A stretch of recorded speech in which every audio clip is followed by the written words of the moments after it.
Для меня сегодня особенный день, потому что у меня есть такая мечта. Мне очень хочется, чтобы в этой стране было хорошее будущее для моих детей.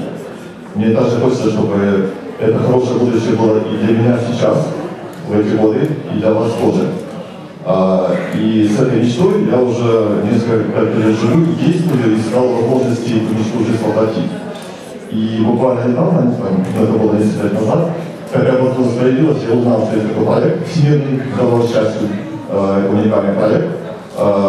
И книга уникальная, всего по всему мире было издано больше 100 миллионов книг. И эта книга внесена в книгу рекордов Гиннесса. Вот. И благодаря этой книге в одной из стран мира были решены, казалось бы, нерешаемые вопросы, в том числе и с войнами, с наркотиками, с преступностью. И в целых странах даже в Африке изменилась обстановка. Вот. Я, когда об этом узнал, я стал больше этим интересоваться и понял, что это очень мощный инструмент. Вот.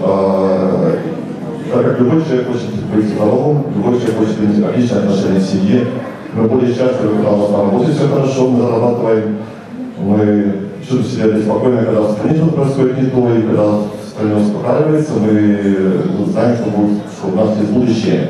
И точно так же на нас влияет то, что происходит на, казалось бы, другой части планеты. И мы тоже об этом беспокоимся в большей или меньшей степени.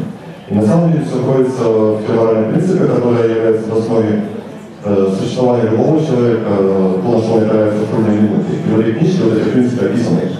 Это очень простые вещи, они настолько простые, что, казалось бы, не такие важные, как в этом хотелось. Нам хочется умных мыслей, а тут все просто.